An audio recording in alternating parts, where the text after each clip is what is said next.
Hey guys, welcome back to video 4, I believe, on Bukkit server tutorials. This episode we're going to cover World Guard, which is a very useful plugin for a popular server. It allows you to essentially block certain damaging aspects of the game, aspects that don't work so well in a multiplayer environment where, let's face it guys, not all people are nice. So the link, as always, is in the description. So once you've downloaded both World Edit and World Guard, as with every other plugin, all you need to do is extract them to your desktop, and you'll end up with two folders. Within these folders, there's often several files. Some of them come with the config files already created, but personally, whenever I'm installing one, I just ignore those and I just copy the jar file into the folder I need. So there's World Edit. Let's do the same for World Guard. Okay, so both of those are in there. Now you can delete the folders once you've got those in there. And when you go ahead and start the server for the first time, it will, as you can see in the config, takes a little bit longer. Again, as I say, the more plugins, the longer it takes. But you'll see the config now is much bigger. You'll see that it's enabling World Guard and World Edit and creating all the configs. As I said, this video is only going to be World Guard initially. It's probably the smaller one to deal with. World Edit has an awful lot of commands. But once it's loaded, if you go into the plugins folder, as always, you'll have two new folders, World Guard and World Edit. There are some commands within game that you're going to want to familiarize yourself with as far as World Guard is concerned. But the first thing that you're going to want to do is edit your config. This is the important part. This is the bit where you essentially define what is and what isn't allowed on your server. It's not a huge config file. You know, it's not too bad. It's pretty good. So the first thing then, protection. Enforce single sessions. Pretty straightforward. Can you have more than one session on your server? A lot of these you're going to leave to the default settings, and that's one that I'd definitely leave to true. Item durability, true or false. If you set this to false, people's items, their picks, their swords, etc. will never break. Remove infinite stacks. I'm not sure if this is so relevant now, but a few Minecraft releases ago, you could essentially give somebody an infinite stack of items, and the way you do that is kind of like creative mode. Is you type in /give space phunkeymonkeh stone -1, and that -1 would be an infinite stack. I'm not sure if you can do that anymore. I don't think you can, so this part isn't so relevant anymore, but there is a true or false option there. You can disable XP orb drops. This can be a problem sometimes on multiplayer servers. When people die, if they have an awful lot of XP, it can cause severe frame rate problems in that particular area. So you can disable or enable that there. Disable obsidian generators. You can, again, set this to true or false. You know you can create obsidian by using lava and water. Well, if you do this, people won't be able to do that. The reason it's in there is because, you know, somebody could potentially make a ridiculously large one which could lag your server. So that option is there for you. Chest enable. This is false by default. We don't use, personally, I don't use World Guard protection for chests. We use another plugin to do the same thing, which is a bit more flexible. But that option is there if you want to use it. Allow portal anywhere. Now this again depends on how you want to run your server. Basically, if you have this to false, to true, I should say, people will be able to create their own nether portals. So you could have 50 portals all throughout your world. It just depends how you want to run things, whether or not you want people to make their own portals, or whether you want, you know, a central portal that everybody must use. No physics sand, true or false. You know the way that if you dig underneath sand, it falls. If you set this to true, the sand won't fall. It's like dirt, it'll just float. Again, it's optional. I leave these to false. Same for gravel, because they kind of, well, I mean, that's not how Minecraft was intended, I guess. Disable water damage blocks. You know, if you put water on redstone, it washes up the redstone. Well, if you want, you can define items in here that don't get uprooted by water. So, for example, torches, redstone, and you just put the item IDs in, like 331. I think that's redstone dust. If you put that in there and somebody poured water over your redstone, it wouldn't get damaged. I'll leave it empty, but you know, it's a good option if you do a lot of redstone things and you don't want people griefing them. Ignition.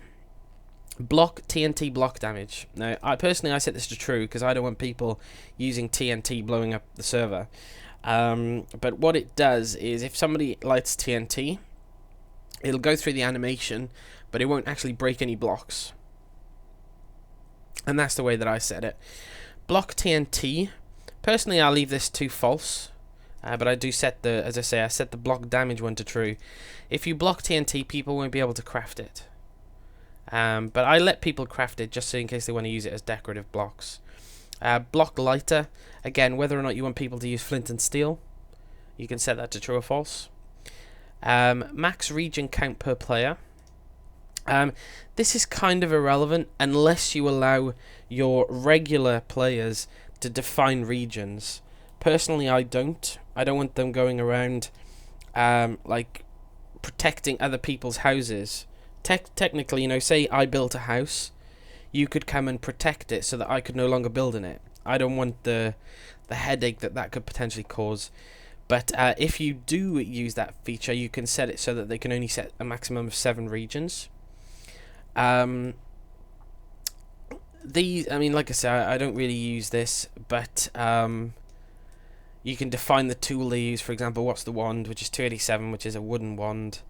Same as pretty much all World Edit and World Guard functions use the wooden axe. Simulation. Now, Sponge in single player, well, it's not available in single player, but Sponge absorbs water. And you can set Sponge to either enable or disable this water absorbing feature, and also whether or not people can place redstone on it. The defaults are false for redstone but true for the water absorption, and what radius of water it absorbs. If you put Sponge, it'll absorb 3 blocks of water all around it. The only problem with this is, again, if you've got an awful lot of Sponge, it could cause lag if it's, you know, controlling a lot of water. So just be aware of that. Fire, this is an important one. Disable lava fire spread. I'd recommend setting that to true. Otherwise, people could pour a bucket of lava potentially on a wooden house, on a tree, start a forest fire or a town fire. I personally choose this one. Disable all fire spread true. That means that if somebody lights a block with either with lava or with the flint and steel, the rest of the blocks don't catch. So that's definitely a good idea. Suppress tick sync warnings. I set that to false because it's always good to know if you have a problem on the server. Disable health regain. Not so relevant now since we have the hunger bar, but before the hunger bar you could have auto heal, kind of like peaceful mode, and you could disable or enable it here. I'd recommend leaving it to false for the true, for the typical survival server, because you do now, by standard, regen health if your hunger bar is full, as you all know. Pumpkin scuba. This is just a fun option, really. If you enable this or set this to true, people who wear pumpkins on their heads can breathe underwater. It's just a fun option, really. Now onto the mobs option. Anti-wolf dumbness. I've never used it, but apparently it's supposed to make the wolf AI a little bit better. You can set that to true or false. You can block certain creatures from spawning. Like, for example, I could put creeper in there. Haven't used it myself because I like all the different types of mobs. Block fireball explosion. Fireballs are either, if you do like an admin type /fireball, or the ghast fireballs. That would block their explosion animation. The next option blocks the actual damage that they do. Again, I leave these to false. I want these for a more realistic feel. Block creeper damage. I do set this one to true, because we don't want creepers generally ruining the spawn area and that type of thing. So we do set that to false. It's still, as long as you just set this to true, but leave this one on false, people will still get hurt by the explosion, but it won't physically damage any blocks. Again, disable Enderman griefing, I set this to true. It's kind of annoying if they go snatching all the blocks out of your buildings. Dynamics, these I leave all to false, but I'll go over them quickly. They're pretty much exactly what they say. Disable grass growth, so grass won't spread onto plain dirt tiles. Disable ice melting if you put a torch or a light next to them. Disable snow formation. If it's snowing, you won't get snow on the ground. Disable mushroom spread. Disable snow melting. Again, if you put a torch or a heat source next to it. Disable leaf decay. So if you've got people who chop down a tree and remove all the logs, the leaves still won't decay. So I don't recommend that one. It kind of looks messy. Disable ice formation. Again, I'd leave all of these on false, generally speaking. Blacklist. I will show you how to blacklist some items. And you can do it via database. There's an option here to do it via database. But I block so few items generally. There's like 2 or 3 normally. That I leave these. I ignore these, and I'll show you a different way of blacklisting items in a few minutes. Weather. Again, pretty much all it says. Always raining. That's not a good idea. People don't like the rain generally, so I'll leave that to false. Disable powered creepers. Those are those kind of like lightning creepers. Again, entirely up to you. You can put those to true or false. Disable weather. If you set that to true, you'll just have constant sunny days. There won't be any storms, lightning, thunder, rain. It'll just be constantly sunny. Disable lightning strike fire. When lightning hits a building or a tree, it can cause a fire. You can disable that option there. But as long as you have fire spread off, it's not really that big a deal. Always thundering. I think that would get pretty annoying, so leave that to false. You can prevent lightning from striking certain blocks, like wood, for example, if you wanted to. But again, it goes down to, with fire spread being off, not really that important. Disable thunderstorm. If you do not want thunderstorms, you can set that to true. Disable pig zombification. I believe if a pig gets hit by lightning, they turn into zombie pigmen. I've never seen it happen, but you can disable it there. Crops. You can disable creature trampling and disable player trampling. Not such a big deal since 1.1, now that only jumping tramples. Walking on regular crops won't trample them, so not such a big deal, but the option is there. Use player move event. Leave that to true, and leave op permission to true as well.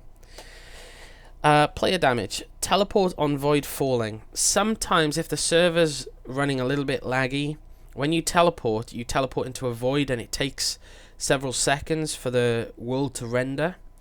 And if you set this to true, in those few seconds that you're teleporting and that you're in a void, you'll take damage and potentially die. So leave that to false. Set that to false.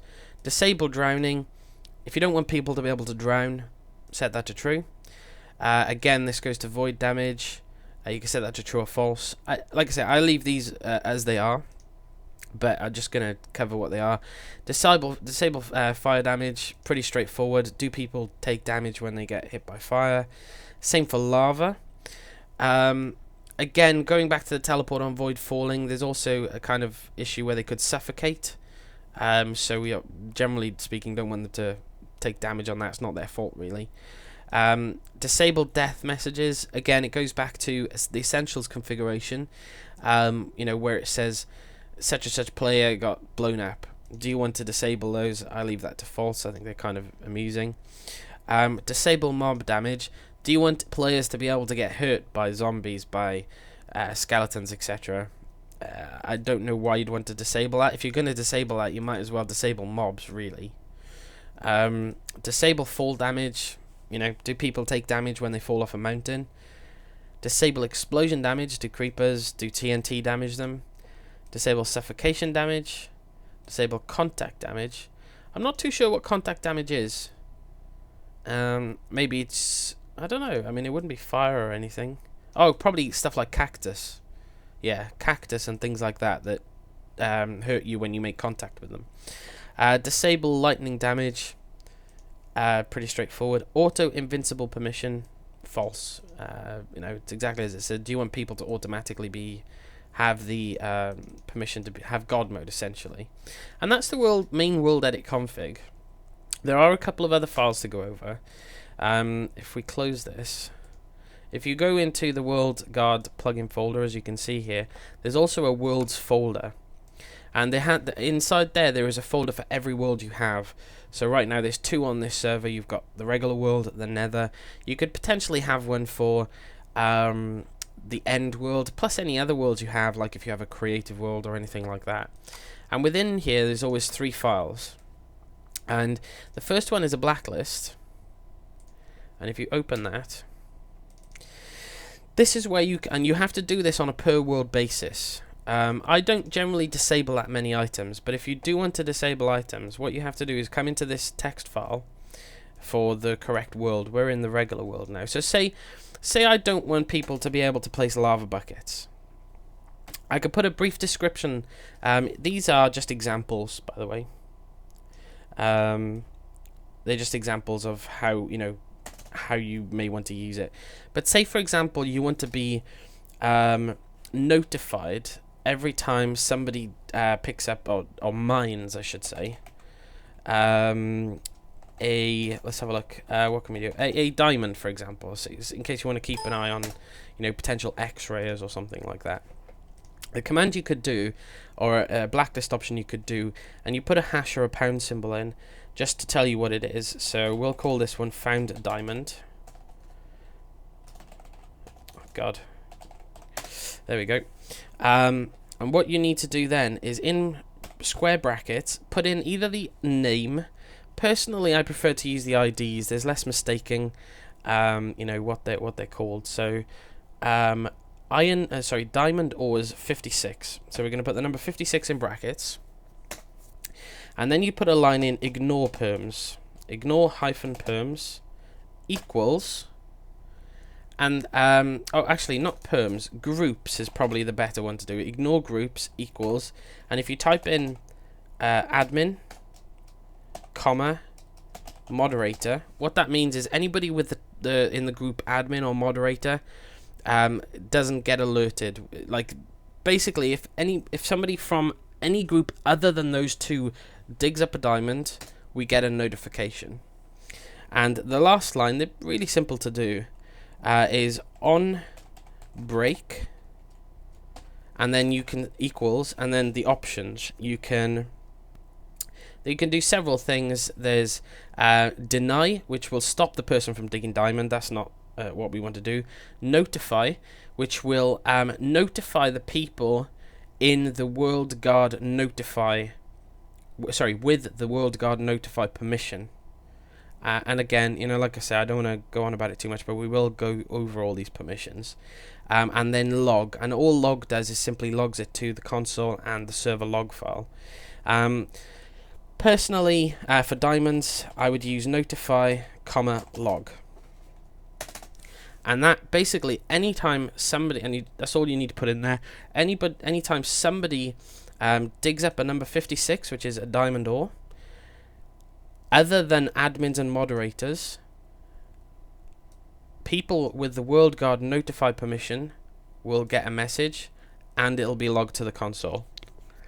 There's also other things you can do, like you can see there's on use for a lava bucket, or say, for example, let's do another one. I'm gonna call this one bedrock. Say for example, we don't want people placing bedrock. We open square brackets, number 7, which is the ID for bedrock, close brackets. The next line we do ignore groups again, and we'll just do admin for bedrock. And then the third line is slightly different. It's not on break because they're not breaking. It's on hyphen place equals deny notify, and you might as well put a log in there as well, just so it's in the log. What will happen then is anybody who tries to place bedrock other than an admin will get a message. Saying you are not allowed to place bedrock, and admins and moderators will also be notified that that person is trying to place bedrock. And you can customize these on a per world basis. As I say, there's one of these blacklist.txt files in each of your world folders, so you can have different ones in each world. I generally don't block that many things. We might block what I do block is lava slices and water slices, because they shouldn't. There's no way that they should legitimately have those anyway, because they can only be spawned into the game. So if somebody's trying to place those, I want to know about it, because I want to know where they got them from. But yeah, that's about it really. I mean, you can customize this depending on your world, and you can put anything in there. The other files then, you've got a config.yml. You don't really need to put anything in here. Essentially, the config that we edited earlier was the global config. If you want per world settings, you can customize them in here. But personally, I've not had the need to. I just use the global configuration. And the last file then is regions. These can be a little bit complicated. You shouldn't have to edit this file manually. This region file is generally dealt with in game. So I'm going to log into my game here. And what it allows you to do is set up regions. Did I put my server on here? Yeah, there it is. Set up regions within game that only certain people have access to. That's not the only limit you can do, but let me change this to day. Right. Oh god, I keep forgetting that I'm not allowed to fly. Join server. Let's get back on the ground. I don't think I have any sound right now.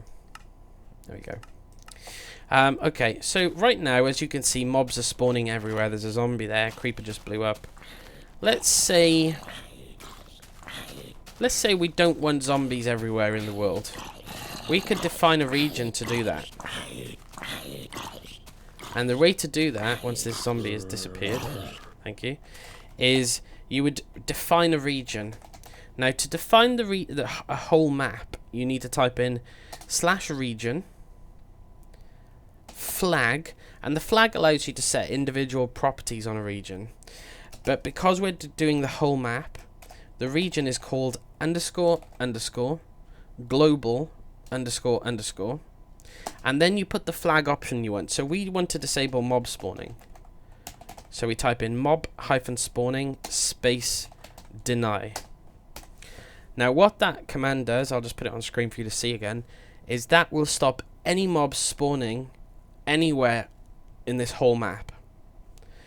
Now the good thing about doing that, because I mean obviously you can disable mobs via the server.properties file as we discussed in the first video, but the advantage, oh god damn it, the advantage of doing it this way, yes, you're right, there are mobs there right now, but that's only because I haven't restarted the server.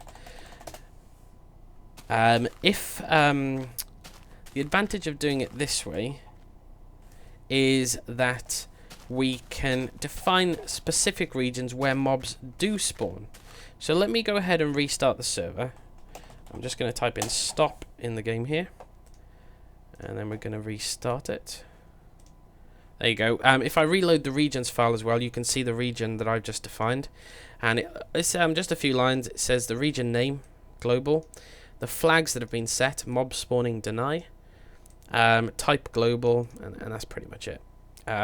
There are dozens of flags that you can set that all do different things, and if I'm completely honest, I haven't used all of them myself. But you know, you can play around with those a little bit. Now there shouldn't be, and yet there are.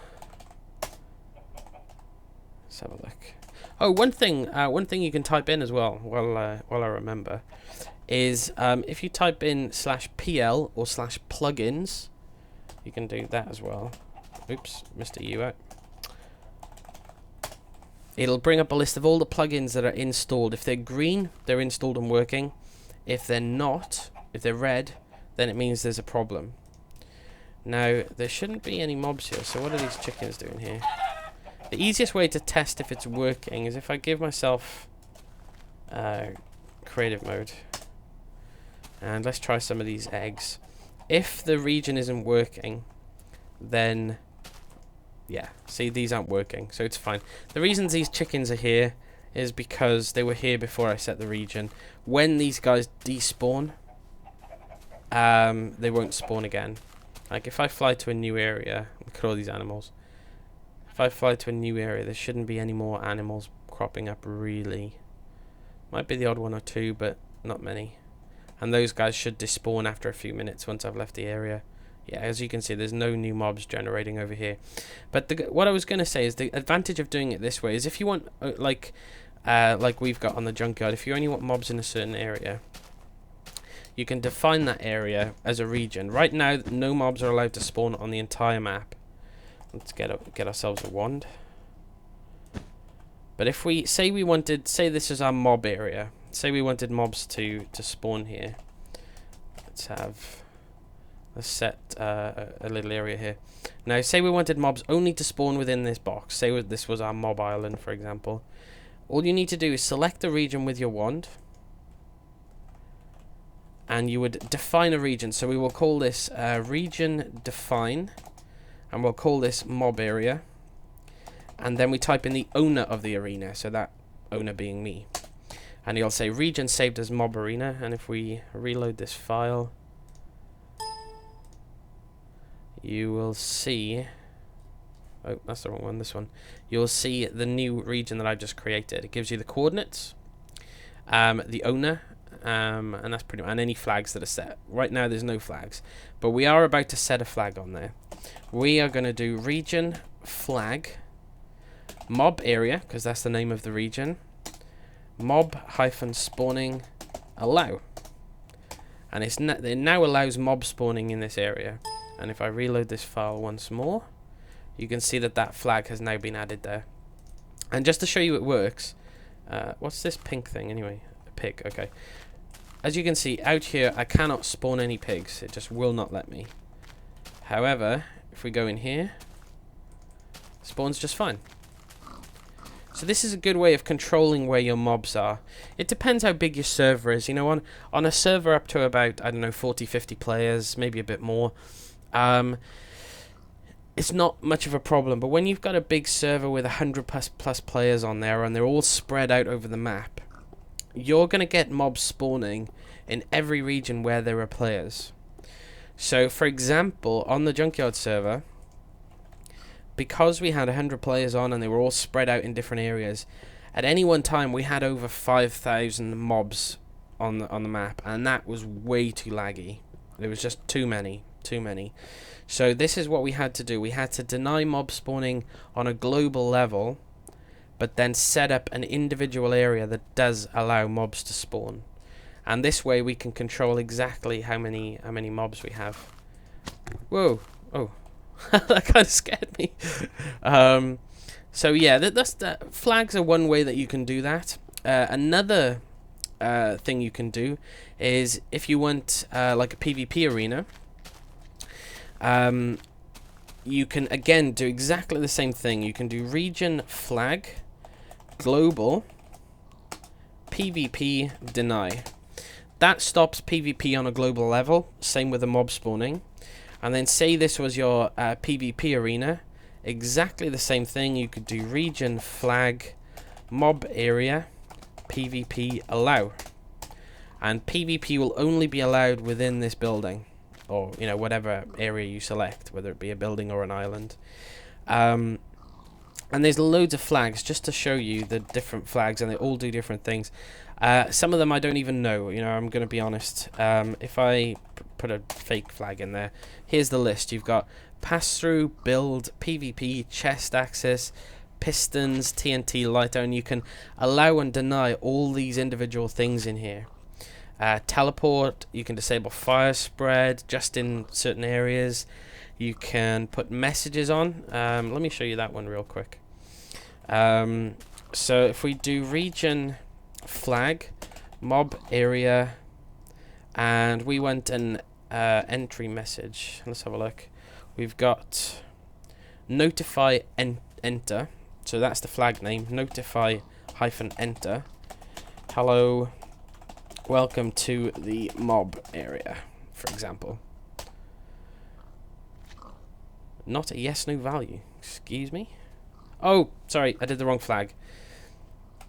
The flag, my bad, is actually greeting. and it says the greeting is now set. And you can also do a message for when they leave. That's region, flag, mob area, and it's a farewell for their leaving message. For example, thanks for visiting. Okay, so now when we enter this area, we get a message saying, hello, welcome to the mob area. And then when we leave, thanks for visiting. And you can do a lot of cool stuff with regions. If we reload this file, you'll see all the flags that we put on there. So you can see PvP allow, farewell and the message, greeting and the message, and mob spawning allow. And you can put as many of these flags as you want on each region. You can even set it so that people can't physically enter the area if it's a private, a private area or a secret build or something.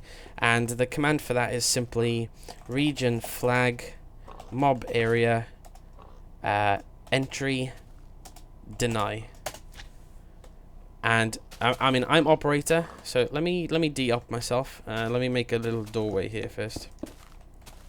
De-op phunkeymonkeh. You're no longer up. So let's see if it lets me in. And it does, but the reason it does, sorry, I'm not thinking here, is because I'm the owner. See, I'm listed in the owner's file. If we let's change this. We'll just put op in there, save it, and we'll do a world guard reload, which by the way is WG space reload. And of course I don't have permission now because I'm not op. So let's do it on the console. Okay, let's try that. Yeah, so there you go. You are not permitted to enter this area. And say, for example, you wanted to add certain people. I'll have to do it from the console because I'm not op. You would do region add member. Oop. And then the area name. So this is mob area. And then the person's name. phunkeymonkeh. Yep. Mob. Did I spell that right? A player is expected. I put a player in.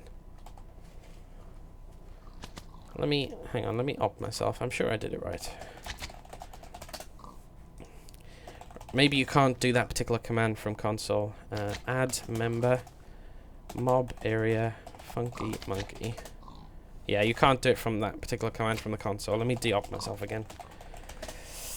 Okay, and I should now be able to... Yeah, I can go in there freely because I'm added to the area. I'm not listed as the owner. As you can see, the owner is still OP, as I put in there, but you've got me listed now as a member. And that's pretty much the regions and their flags. There's loads you can do with it. You can stop people from getting hungry when they're in the area. You can give them health regeneration when they're in the area. You can stop leaf decay. You can stop people going in chests. So much stuff. You can stop mob damage. Loads and loads of stuff. It's really, really useful. But I think that's it, guys. I think that pretty much covers World Guard. The next video is going to be on World Edit, which I believe is made by the same person, but it has kind of a different practice altogether. I mean, World Edit. I mean, I used World Edit to make this building. It's probably one of the features that most people are familiar with. The wand feature on a server allows you to do all kinds of crazy stuff quickly. There's a lot of commands for World Edit, so that video is going to be a little bit long, but I'll get that up for you guys tomorrow. Thank you for watching, as always. Hope this was helpful, and see you next time.